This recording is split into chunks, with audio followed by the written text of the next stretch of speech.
Don't think it, don't say it. Don't think it, don't say it. Don't think it, don't say it. Don't think it, don't say it. Don't think it, don't say it. Was that dramatic for you guys? Was that over the top? Because that's kind of how these characters are in the movie I'll be talking about today. Netflix Nights, number 18, The Bye Bye Man. Was I supposed to say it?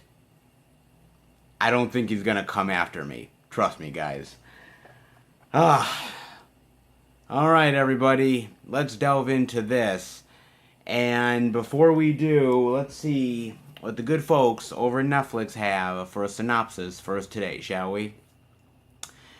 In this harrowing tale of horror, a trio of Wisconsin college kids decides to rent an off-campus house together, only to discover that the place is home to an evil supernatural entity known as the Bye Bye Man.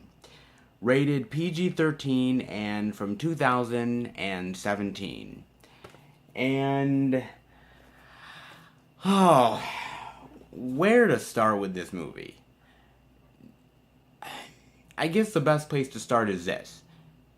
Number one, nowadays it is incredibly hard to create horror icons. It just is. You know, back in the 80s, you had your Freddys, you had your Michaels, you had your Jasons, you know, Chuckies. Later on, you had, your Candymans, and, I think Jeepers Creepers, the character itself has sort of become, iconic as well. So you've had these horror icons, and so it's been kind of tough to create new ones. Yeah, you have sort of Victor Crowley, and maybe that kind of is a little bit of a horror icon. And I know they're trying to prop sort of Annabelle up to be it a little bit. I don't think it's working, but whatever. And now the latest sort of try is this character of the Bye Bye Man. And I actually ended up writing down a few notes for this movie. I don't know why I wrote down notes for the Bye Bye Man, but I have no idea. And what I found out was that actually this is based off of a book called, I believe, The Bridge to Body Island. And it's by Robert Damon Schneck. I believe I'm saying the name correctly. And that book came out in November of 2005. Now, I sort of read up on the book a little bit, and the book is actually a little bit fascinating. Goes more into detail about the character of the Bye Bye Man and talks about the origins, and it's actually a much different book than actually what the movie is. And a lot of times you'll find that anyways, but this is a big difference. I mean, it's a major difference. Look it up if you have the chance. It's pretty fascinating stuff. And the idea in this film is basically these college kids rent this home. The three of them, two are males and they're best friends, been best friends for a long time. And the other one is one of their girlfriends. And they actually end up renting out this home, and this home is actually was home to a terrible, terrible incident that happened in 1969, and you actually end up getting to see it. And I guess the place to start is just to basically say that this is not a very good movie, guys. I'm just gonna throw it out there right now. This is not a good movie. Not only that, but this is PG-13. And I'm not saying PG-13 horror is bad. I think you can make some good PG-13 horror. My friend and I, earlier on this year, saw Wish Upon. And we thought Wish Upon wasn't a terrible movie, and that's PG-13. So you can make decent PG-13 horror. This is not it. Not at all. Not even close to it. And the problem is, like, you have characters who are shooting people shotgun with a shotgun, point blank range, and there is no collateral damage. You do not see anything. You don't even see blood splattered on the walls, for goodness sake. I mean, it's very tame for PG-13. And the interesting thing that I found out also is that this movie was at one point rated R. So they had a cut of this movie that was rated R that had more blood, I imagine, in it. And they took it out. So they tamed this way down, and you could tell. And it loses some of the visceralness of it. It really does. You don't really feel any impact of anything because you know really you're not going to see a hell of a lot of stuff. And psychological horror is fine. You could do good psychological horror with no blood. Again, this is not one of those movies. So you needed sort of the blood to have some sort of impact. It didn't do it. Also, the acting here is terrible. I'm serious. Like, there is some people here who usually are really good. Actually, in the flashback sequences, the guy who uses the shotgun and really takes out a lot of people because of the Bye-Bye Man himself, he is going crazy, killing people, played by Lee Winnell. Now, Lee Winnell was been the screenwriter for a lot of the Saw movies. Of course, he played one of the characters in the Insidious films, and he's terrible in this movie. He's usually a really good actor. He's terrible in this movie. It's god-awful. And you also have Faye Dunaway in this movie. I couldn't believe it. I was like, how in the world did they get Faye Dunaway? Like, Faye Dunaway must have really needed the money, no lie, to have done this role. Yeah, it was incredibly bad. It was, even the young actors themselves, like, I was watching the movie, I was thinking, well, maybe the dialogue is terrible, so they're not getting the greatest of lines, but even great actors can turn really bad lines into great material. These kids just don't do anything with it. It's just so flat and terrible and way over the top.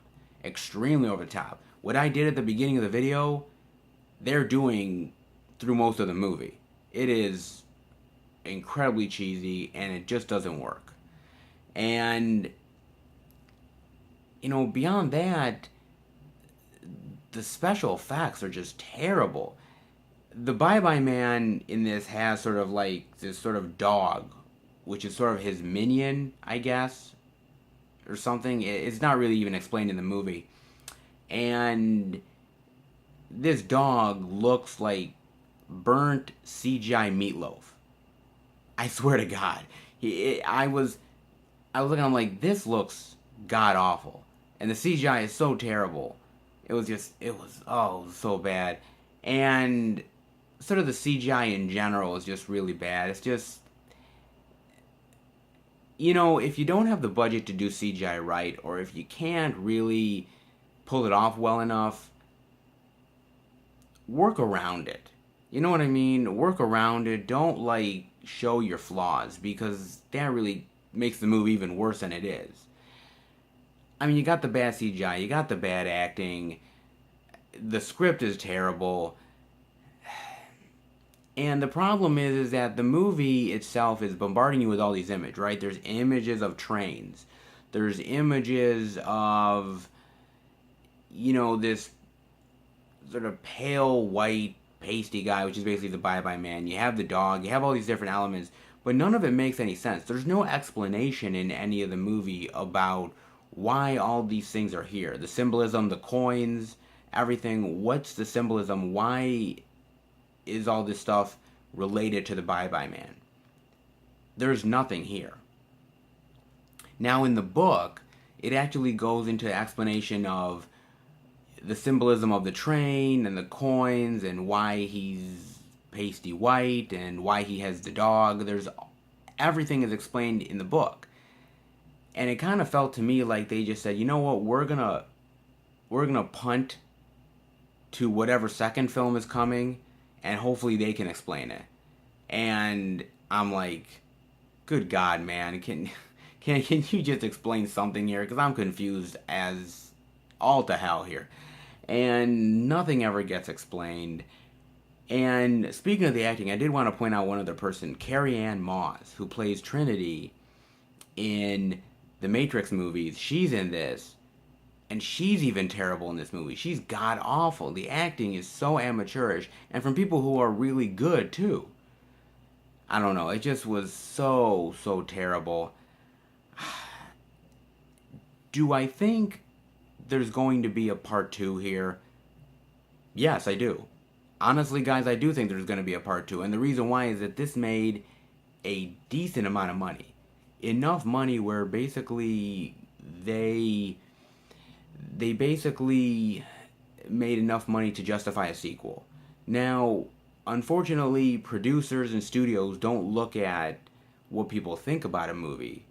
They look at the fact of, is this movie made a lot of money? And if it made a lot of money, why not do a sequel? The problem is people are not going to go see the sequel.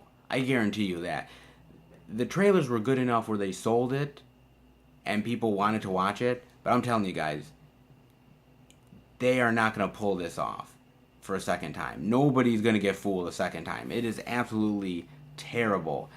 And the other thing, I wanted to mention here just in the notes is that it was filmed in November or December of 2015. It didn't come out until January of this year. So that says that they had no confidence in this thing whatsoever. They retooled it. They didn't care about it. It just was a complete and utter mess. So, you know what? This is an absolute not recommend, guys. Skip it. And like I said with the Rings Netflix Nights, I didn't recommend that movie, but I'll tell you something. If I had to pick between the two, Rings or this, I'm picking Rings, because at least it's somewhat coherent. There's no rules in this movie. There's no rules so you have to... The Bye-Bye Man wants you to spread the word of the Bye-Bye Man, right? But yet, he also wants you to die. So, what is it? Spread the word of him or die?